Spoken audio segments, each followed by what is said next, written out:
Então, dando continuidade aqui à nossa aula, eu vou compartilhar aqui novamente o slide. Nós paramos na relação da criação, tá?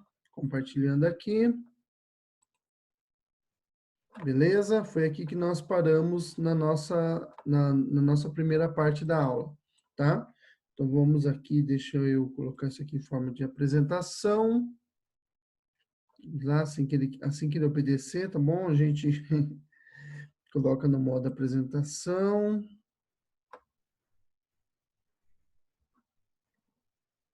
Indo.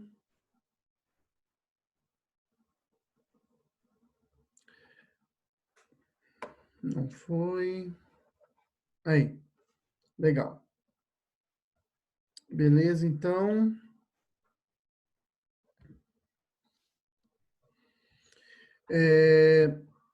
Deixa eu aqui. Bom, quando você olha para o relógio, então nós estamos falando em relação ao universo. Quando nós olhamos para uma coisa assim tão engenhosamente criada como um relógio, nós imediatamente remetemos a nossa imaginação a quem o criou. Deixa eu acender a luz aqui, melhorar a imagem, ajeitar aqui rapidinho. Tá, isso, beleza. Quem o criou, tá? Jamais pensaríamos que isso é obra do acaso, tá bom? Mas vamos lá. Seguindo aqui na nossa aula, nós vamos entrar agora na questão do homem propriamente dito, tá bom? É um pouquinho a respeito de surgimento da vida, tá? Então vamos lá. Existem várias teorias sobre o surgimento da vida, tá? A mais aceita hoje é a teoria da evolução das espécies do Darwin, do Charles Darwin. Charles Darwin ele foi um naturalista inglês, no século XIX. Ele não foi a primeira pessoa a desenvolver uma teoria de evolução das espécies, tá? O próprio avô dele tinha sido um evolucionista bem famoso, mas a teoria do Darwin é a mais aceita hoje, tá bom? Ele fez uma viagem aqui no hemisfério sul, inclusive ele passou pelo Brasil, mas o que marcou boa parte da teoria dele foi a passagem pela ilha de Galápagos, que é uma ilha que fica no Pacífico Sul, tá? No Oceano Pacífico Sul, e ali ele viu algumas espécies de animais, e ali ele desenvolveu boa parte da sua teoria. Mas ele passou pelo Brasil, passou pela África, tá? Várias regiões assim, tá bom? Bem, a teoria do Charles Darwin tem um monte de problema, tá? Ela já foi revista várias vezes, porque eles realmente não conseguem, ela não consegue encaixar, ela não dá liga, ela tem alguns problemas estruturais difíceis de se resolver, tá bom? Ou de se resolverem, tá? Serem resolvidos, melhor dizendo. A teoria, já como está escrito aqui, né, ela não é sustentável principalmente porque ela não consegue explicar como a vida surgiu. Tá? É uma teoria sobre o surgimento da vida, mas ela parte do momento em que a vida já surgiu. Eles não conseguem explicar como surgiu a primeira molécula. Então, é como se tivesse um edifício todo construído, um prédio enorme construído sobre o nada. Não tem alicerce. Porque sem poder explicar como a vida, como surgiu a primeira molécula, você não tem teoria nenhuma. Como que vai evoluir se ela não surgiu, tá? Então, assim, se alguém diz, eu já vi algumas pessoas dizendo, né, que já provaram que a teoria das espécies está correta, é uma fraude, é uma mentira, ela não tem comprovação, ela ainda, como eu disse para vocês, com relação a escalas de desenvolvimento científico, ela ainda está na categoria de hipótese, tá? Eles elevaram ela a situação de teoria, mas ela ainda continua sendo uma hipótese, tá bom? Quem fala que já descobriu e que sabe como que a vida surgiu é amador, porque os principais teóricos realmente da teoria da evolução sabem que ela que não tem como explicar. O Richard Dawkins, por exemplo, que é um evolucionista famoso, ele não sabe. Se pergunta para ele, ele fala que não sabe. O que ele tem para dar de consolo aos seus seguidores é que um dia eles vão descobrir como foi que aconteceu, e quando esse dia chegar, você vai ver que a teoria estava certa. Bom, esse é um problema, né? Você não pode criar uma teoria em cima de uma suposição que um dia você vai ter as respostas para os problemas dessas. Primeiro você tem que solucionar os problemas da base para depois você colocar coisas em cima, né? Você não constrói uma casa pelo teto, né? Pelo telhado. Você constrói pelo alicerce, e eles não têm esse alicerce, tá bom? Mas vamos seguir aqui com a nossa aula. Então, com relação ao surgimento da vida, existem várias teorias pseudocientíficas, né? Mas é que elas não têm comprovação, tá bom? Elas não estão comprovadas. E nós temos aquilo que a gente chama de design inteligente, que é uma teoria que ela parte do pressuposto que Deus criou, tá? Existe um criador inteligente. Lógico que a teoria científica ela não identifica quem seria esse criador, tá bom? Mas ela parte de que existe um criador, existe alguém que criou, tá bom? Vamos lá, seguindo aqui. O homem. Que ser é esse que Deus criou, né? Que é o homem? A primeira coisa que nós temos que entender, irmãos, é que o homem é um ser criado à imagem e semelhança de Deus. A biologia, ela categoriza o homem como um animal, tá?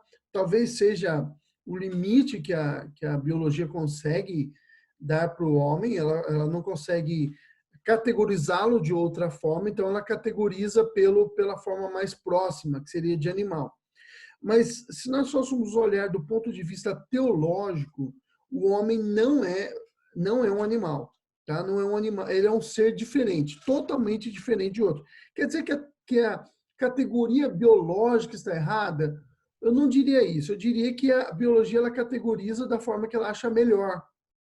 É muito comum, às vezes vejo algumas pessoas lendo, por exemplo, a passagem do Jonas, ele foi engolido por um grande peixe.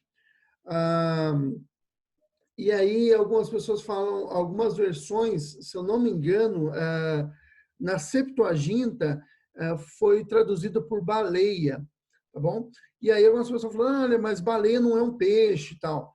Essa é a categoria moderna, tá? Ela tem 200 e poucos anos, essa categoria. Pessoas no mundo antigo não categorizavam dessa forma. Se o bicho está na água, ele é peixe. Tá? Se ele parece com peixe, ele é peixe. Mas se você for olhar estruturalmente, ele respeita. Mas as pessoas não tinham essa ideia há 300, 500, 1000 anos atrás, 3.000 anos atrás. Eles não tinham. Tá? Quer dizer que estava errado? Não. É uma forma diferente de classificar, tá? um determinado animal. Tá? Um determinado ser, melhor dizendo. Tá bom? Mas teologicamente o homem não seria um animal, ele é um ser completamente diferente, tá? Ele é um ser que se relaciona com o seu Criador, o único capaz de fazê-lo. É o único ser capaz de se comunicar, de se relacionar com o Criador, com aquele que o fez. Por quê? Porque Deus colocou sua imagem no homem. Nós temos que tomar cuidado com relação a essa questão de imagem. Não pense em imagem no sentido que nós entendemos imagem, tá? Deus não tem mão, Deus não tem perna. Quando isso acontece na Bíblia, expliquei em aulas passadas, nós temos uma figura de linguagem ali chamada antropomorfismo. Quando não é uma figura de linguagem, quando, por exemplo, Deus aparece para o homem em forma humana, ele só está tomando uma forma que o homem consiga compreendê-lo, tá? Deus é um ser infinito, é um ser espiritual, é difícil para um ser finito como nós entendemos completamente Deus. Vimos isso também na aula sobre Deus, tá bom? Bom, apesar do pecado, o homem não perdeu essa imagem. Tá? O homem continua sendo imagem e semelhança de Deus. Essa imagem está distorcida, essa imagem está embaçada, mas ela continua sendo, o homem continua sendo imagem e semelhança de Deus. Ele não perdeu essa imagem, tá? Ele não perdeu essa condição. Ela está turva. É como se você olhasse o seu reflexo na água e você balançasse, né? Mexesse ali na água e aí a imagem ficasse toda embaçada, toda trêmula. É isso que aconteceu com o homem. O pecado fez isso com o homem, mas ele continua tendo a imagem e semelhança de Deus, com bastante problemas, mas ainda continua sendo a imagem e semelhança de Deus. Ele é o auge, a coroa da criação, tá? Se você for observar o relato bíblico da criação, você vai ver que Deus fez a terra, depois ele vai criando a luz e vai criando todas as coisas, e por fim ele cria o homem. Ele não criou o homem primeiro, e aí ele falou, aí agora, o que eu faço com esse homem? Tira o homem da terra, faz a terra, depois... Não, foi tudo muito planejado, tá? A vida é uma obra de engenharia, tá certo? Interessante, se você for observar no relato bíblico, é que quando Deus fez a terra, não havia, dá uma olhada lá no capítulo 1 e capítulo 2 de Gênesis, não havia ainda as árvores. Deus tinha mandado que surgissem sementes e que as árvores crescessem, mas elas levariam um tempo normal. Tem árvore que leva 20 anos para crescer, tem plantas que levam algumas semanas, alguns meses, outras levam 2 anos, 3 anos, tá? Elas levariam esse tempo normal para crescer. Por isso que Deus planta um jardim, porque só naquele jardim havia árvores, haviam locais para que o homem pudesse se alimentar. Outra coisa também que nós vemos ali no relato da criação é que originalmente o homem não foi feito para comer carne, ele foi feito para comer vegetais, tá? Foi só depois do dilúvio que foi permitido que o homem, tanto o homem quanto os animais, tá, pudesse se alimentar de carne. Quer dizer que o homem não comia carne antes do dilúvio? Provavelmente comia, tá? Mas isso era pecado. Não, o relato lá do Gênesis, capítulo 1 lá, finalzinho, os últimos versículos do capítulo 1 diz exatamente isso, que a erva do campo foi dada ao homem para que ele se alimentasse dela. Vamos lá pegar aqui, ó. Gênesis, capítulo 1. Eu vou ler aqui para você, para que não reste dúvida, certo? Gênesis, capítulo 1, versículos 29, diz assim, 29 e 30. E disse Deus ainda, eis que vos tenho dado todas as ervas que dão semente, e se acham na superfície de toda a terra, e todas as árvores em que há fruto, que dê semente, isso vos será por mantimento. Versículo 30. E a todos os animais da terra, e a todas as aves do céu, e a todos os répteis da terra, em que há fôlego de vida, toda a erva verde lhe será para mantimento, e assim se fez. Tá bom? Então, veja só, tantos animais, então, leão, todos esses animais, comiam vegetais, tá? Comiam vegetais. Não era permitido ainda, naquele momento, que eles comessem carne. Provavelmente os animais, assim que houve o pecado, já começaram a ver, melhor dizendo, transformações neles, provavelmente já começaram a se alimentar de carne, e o homem também, em resultado do pecado, era pecado, só foi permitido que o homem comesse carne após o dilúvio. Quer dizer que hoje é proibido comer carne? Não tem nada a ver, a Bíblia permitiu, o Senhor permitiu, está registrado lá na Bíblia, tá bom? Então, nós podemos comer carne, tá? Vamos lá. Ao homem foi ordenado 3 mandatos, isso é bastante importante, tá bom? Com relação ao homem, foi ordenado a ele 3 mandatos. O homem teria que cumprir e nós cumprimos até hoje. Nós devemos tentar cumpri-los até hoje.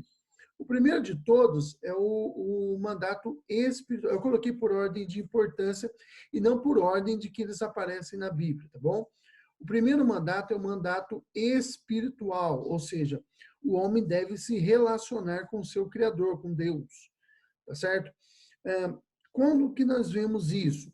Todos os dias, na viração do dia, ou seja, ao entardecer, Deus vinha até o homem, a gente não sabe como que acontecia exatamente isso, mas ele vinha até o homem, até Adão, e ele, junto com Adão, conversava com Adão e com Eva, tá?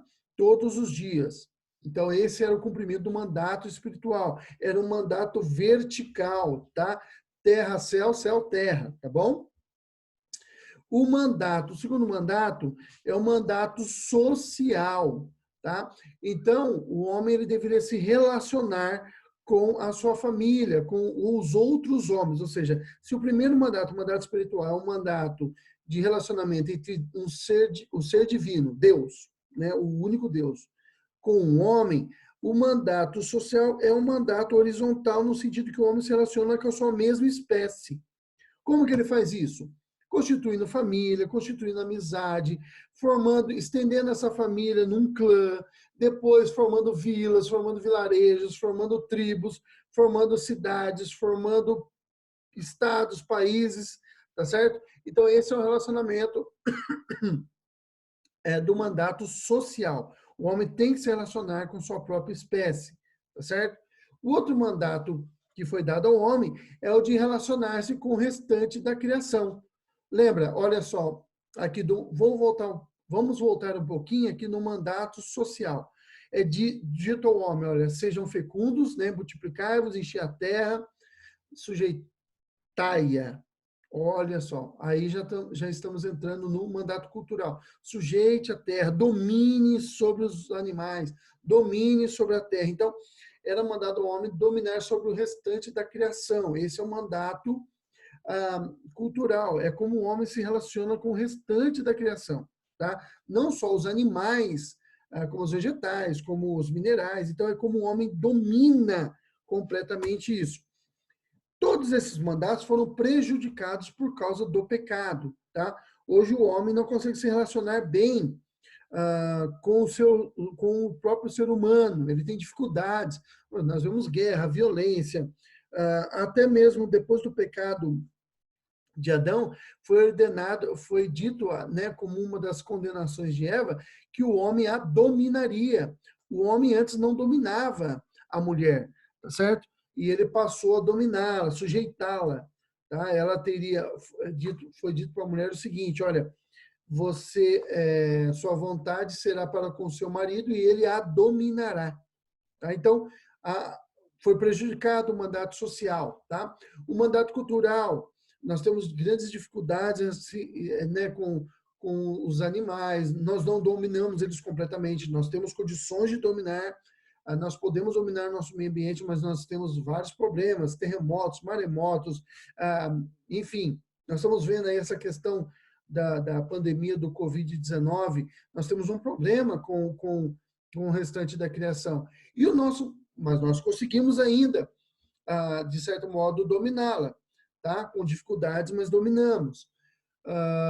Mas o mandato, o pior de todos foi em relação ao mandato espiritual. O homem, após o pecado, teve esse mandato se tornou impossível de ser mantido, tá? Foi quebrado completamente o relacionamento com Deus.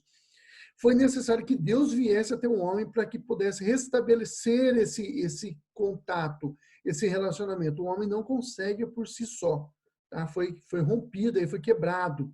Esse é o único relacionamento aqui que o homem não consegue, de forma alguma, restabelecer, nem de forma ainda não completa, fragilizada, o homem não consegue. Foi preciso que Deus viesse e se relacionasse com o homem, tá? Se revelando a ele, se mostrando a ele, tá bom? E restabelecendo completamente esse mandato através da morte de Cristo, né? Do Filho, tá bom? Uma coisa interessante para se pensar com relação a esse mandato é o seguinte, é que nós tivemos só mais um homem que conseguiu restabelecer esse mandato completamente. Esse homem, que foi o homem perfeito, foi Jesus Cristo. Jesus Cristo, ele mantinha o mandato espiritual o tempo todo. Ele, várias vezes na Bíblia, você encontra ele orando, conversando com Deus, ele cheio do Espírito Santo. Tá? Então, ele mantinha esse relacionamento, esse mandato espiritual de forma perfeita, tá? Como nenhum outro depois de Adão conseguiu, talvez até melhor do que Adão, muito provavelmente.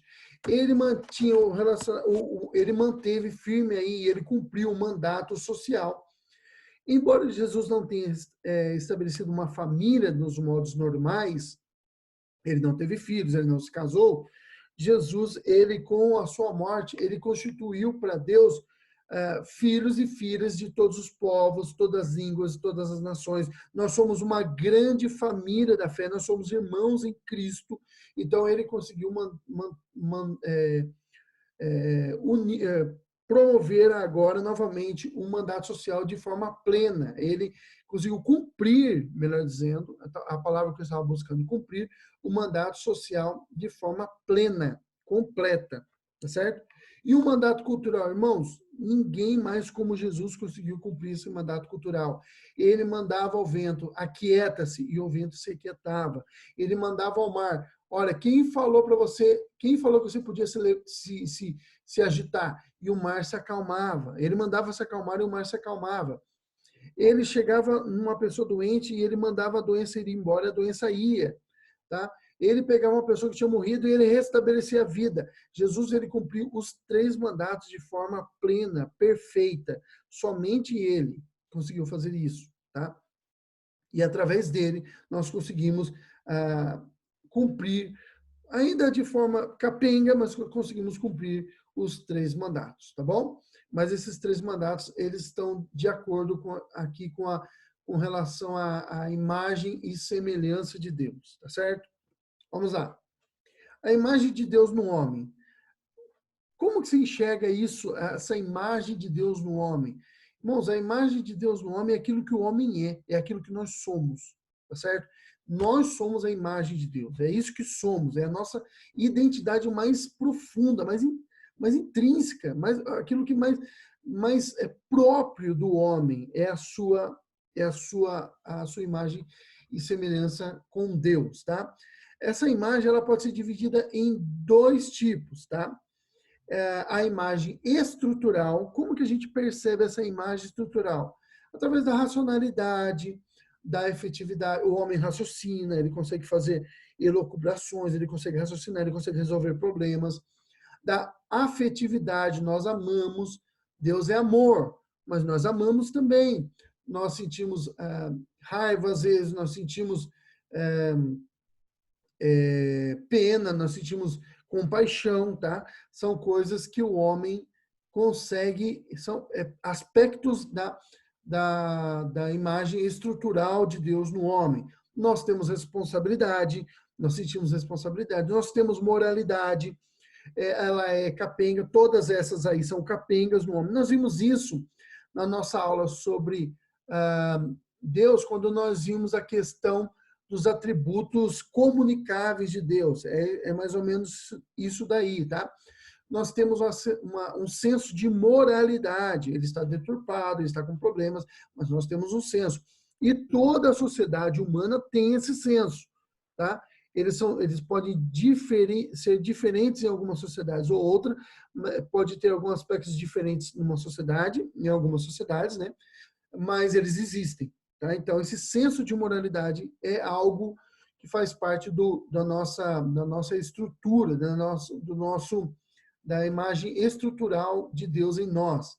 A outra divisão aqui é a imagem funcional, que é como nós usamos a estrutural. Tá? Tem a ver com justiça, com retidão, com pleno conhecimento. Vamos ver aqui as passagens que eu coloquei aqui. A passagem aqui de Efésios capítulo 4, versículo 22 e 24, eu vou ler para vocês, tá bom? Efésios capítulo 4, ele mostra essa questão da justiça e da retidão. Efésios 4, 22, 23 e 24, tá bom? Vamos lá, eu vou ler para vocês. No sentido de que, 22, no sentido de que, quanto ao trato passado, vos despojeis do velho homem que se corrompe segundo as concupiscências do engano, e vos renoveis no espírito do vosso entendimento, e vos revistais do novo homem, criado segundo Deus em justiça e retidão, procedentes da verdade. Olha só, o antigo homem ele era corrompido, então, lógico que se o antigo homem, ou seja, nós antes da conversão, nós estávamos com essa questão da retidão, da justiça muito comprometida. Por causa disso, a nossa racionalidade, nossa afetividade, desculpa, nossa responsabilidade, nossa moralidade, dentre outras coisas, estavam comprometidas.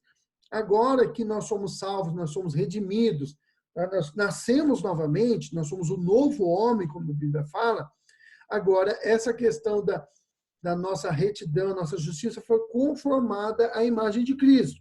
Ainda nós temos problemas, nós ainda estamos no mundo, nós não fomos completamente redimidos, não somos completamente transformados, melhor dizendo, a palavra é essa, transformados, mas isso já causou grandes mudanças e tem que causar grandes mudanças em nós, de forma que a nossa racionalidade, nossa afetividade, nosso senso de responsabilidade, nossa moralidade começam a refletir a racionalidade, a afetividade, a responsabilidade, a moralidade de Cristo, de Deus, tá bom? Outro texto aqui, Colossenses capítulo 3, versículo 9 e 10. Eu vou ler aqui para vocês também, bom? Colossenses 3, 9 e 10. Não mentais uns aos outros, uma vez que vos despistes do velho homem com seus feitos, e vos revestistes do novo homem, que se refaz para o pleno conhecimento, segundo a imagem daquele que o criou. Olha, veja só, uma vez que nós agora nascemos de novo, somos uma nova criatura, um novo homem, nós temos agora que agir de conformidade com essa realidade. E isso tem que ser visto. Ali Paulo fala a respeito do não mentir, né? Mentir é uma característica do velho homem. Se tem um sentimento, irmãos, que nos faz parecidos com Deus, é o amor, porque Deus é amor. Mas se tem um pecado que nos faz parecido com o diabo, é a mentira. A gente não dá tanta importância para ela, mas o pai da mentira, a Bíblia diz que é o diabo. E quando nós mentimos, nós nos fazemos filhos dele. Tá? Então, pecados que a gente considera pequenos, eles revelam muito sobre nós. Tá?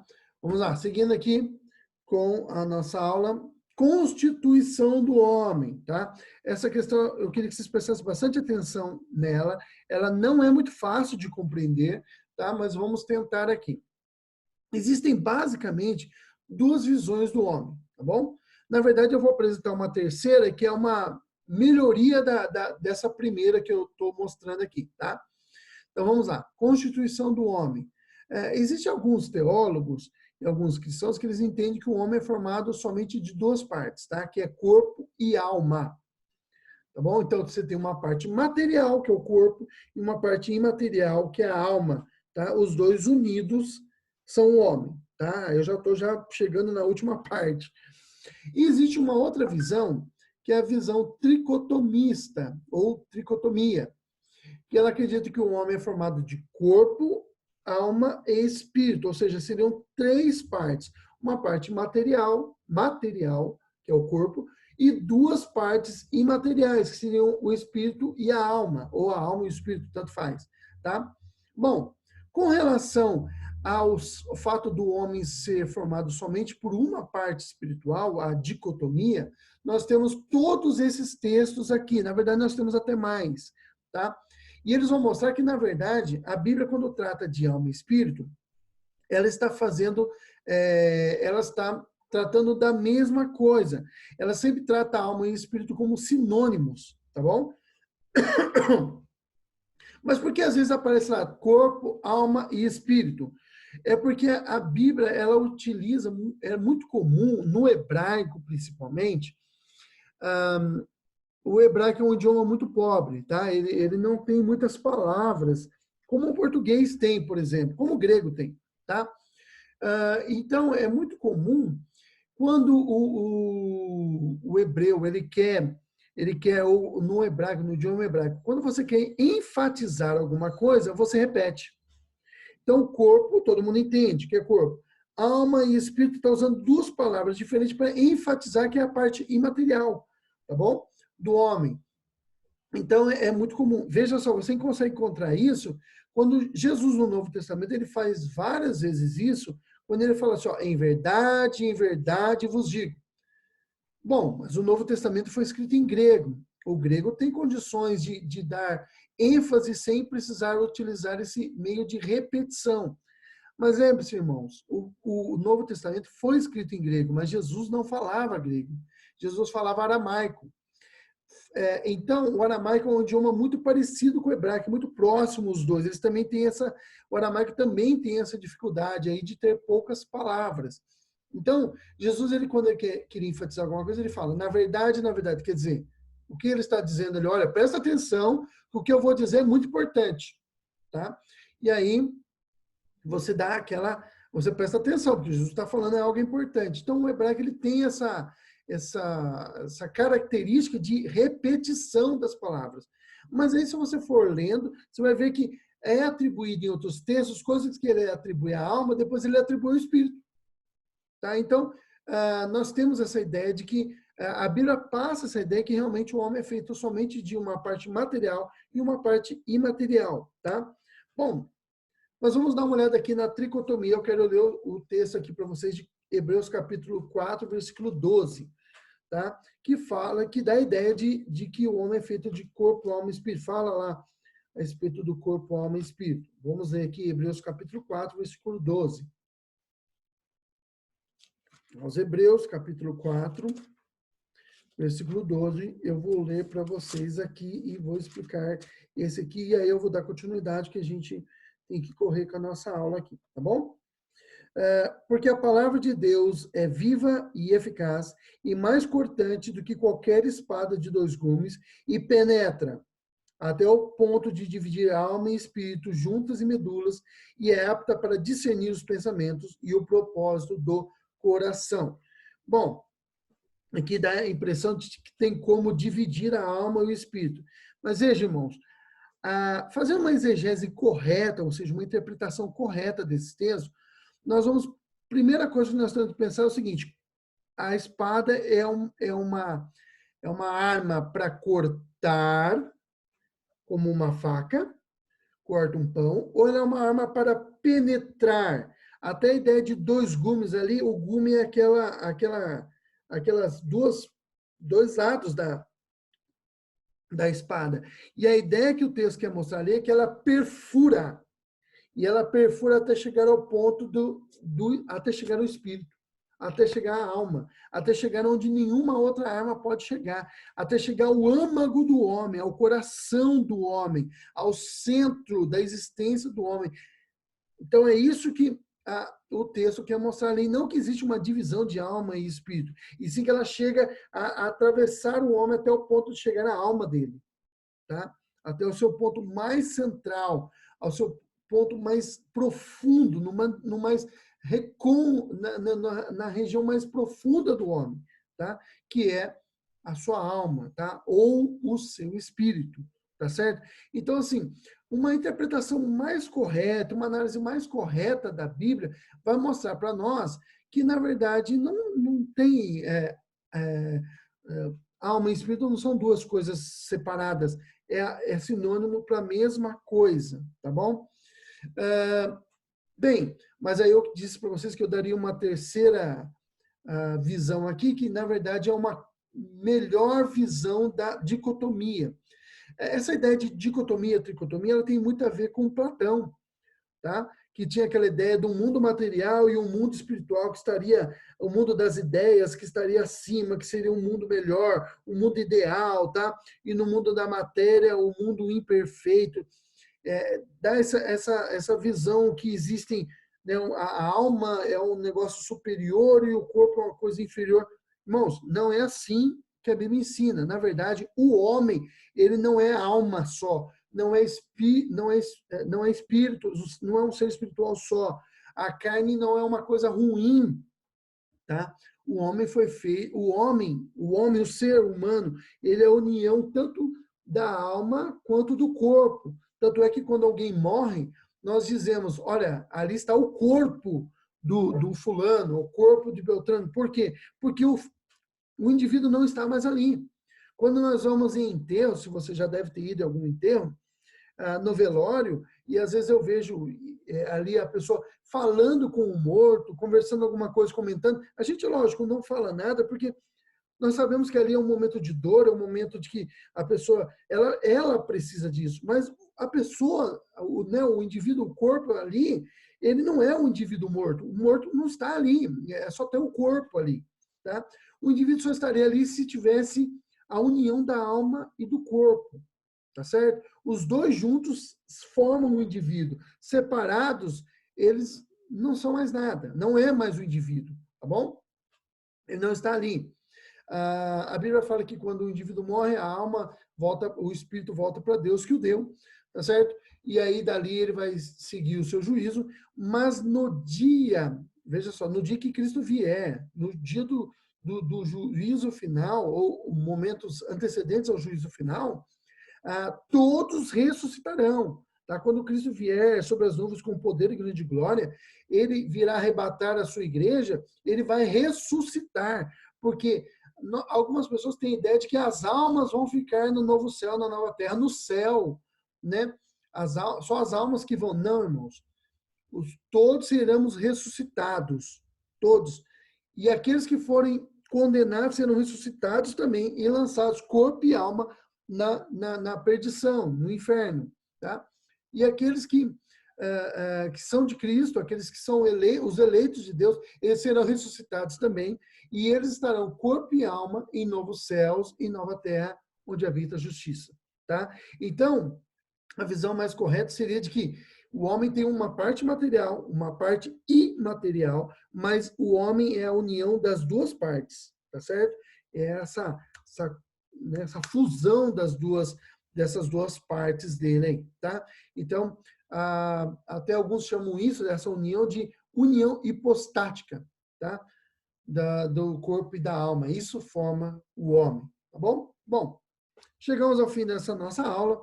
Eu estou deixando algumas sugestões aí de vídeos para que vocês possam aprofundar no tema. Estude, pessoal, dá uma olhadinha nesses livros aí, tá? Nesses vídeos, eu vou mostrar aqui para vocês os livros que eu utilizei e eu vou indicar para vocês. Se vocês puderem, comprem esses livros, tá? Para aprofundar no tema, nós somos cristãos, o mundo está contra nós, irmãos. O mundo está contra nós. Nós precisamos estudar mais que eles, muito mais do que eles. Então, indicação de livro, esse livro aqui, Criação e Consumação, do Van Groningen, tá? Van Groningen, deixa eu mostrar aqui o nome do autor, da editora Cultura Cristã, muito bom, recomendo muito esse livro. Nós fizemos no seminário que a gente lê muita coisa corrida, tá? Então, tem livros que a gente leu e a gente nunca mais vai ler. Tem livro que a gente leu com muita pressa e a gente precisa ler novamente depois que acabar o seminário. E tem livro que nós não podemos nunca mais parar de ler. Esse livro do Van Groningen, tá? Criação e Consumação, é um livro para a gente ler para sempre, tá? A gente fala isso. É um livro muito maravilhoso. Van Groningen é um homem de Deus mesmo, tá bom? Outro livro aqui, interessante para vocês entenderem, tá? Delírio de Dawkins, é de Alistair McGrath e Joanna McGrath, o casal McGrath, tá? Tá o nome deles aqui, mas também tem na indicação que eu estou dando aqui no slide, tá? Muito bom, eles são biólogos, são biólogos e eles trabalham, são professores de Oxford, são colegas de trabalho, por assim dizer, do Richard Dawkins, e eles escrevem esse livro para refutar o livro do Richard Dawkins, chamado Deus, um Delírio. Tá? Muito bom o livro, muito bom. Livro do nosso irmão presbítero da Igreja Presbiteriana, tá? Adalto Lourenço, muito bom. Gênesis 1 e 2, tá? Recomendo bastante a leitura desse livro, muito bom. Estou colocando até um vídeo aí, dois vídeos, na verdade, do Adalto Lourenço, mas a partir desse aí você encontra o resto. Tá? Outro livro do Adalto Lourenço, Como Tudo Começou, tá? Recomendo também bastante a leitura. Tá? Esses dois livros do Adalto são da editora Fiel, e o livro do McGrath, né, do Alistair McGrath, é da Mundo Cristão, tá bom? Outro livro também bastante bom, muito bom, é esse livro aqui, ó, Porque a Ciência Não Consegue Enterrar Deus, tá? Ele é do John Lennox, muito bom esse livro, tá? É do Mundo Cristão também, tá certo? Recomendo bastante a leitura desse livro. O John Lennox é uma das mentes mais brilhantes do século XX, início do século XXI, porque ele ainda está vivo, tá? Matemático, fera, e ele é professor também de Oxford, também colega do Dawkins, tá? Então, recomendo muito que você leia esses livros aí. Irmãos, que Deus te abençoe, que você, espero que essa aula tenha sido bastante, ela foi muito superficial, é claro, é uma aula rápida, é um conteúdo somente básico, né? Estou só apresentando um básico para vocês aqui, mas eu acho que já dá para vocês terem uma ideia a respeito dessas grandiosidades de Deus aqui, tá bom? E de quem nós somos. Continuaremos esse assunto nas próximas aulas a respeito do homem. Que Deus te abençoe, tá? E tenha uma boa semana. Fique com Cristo.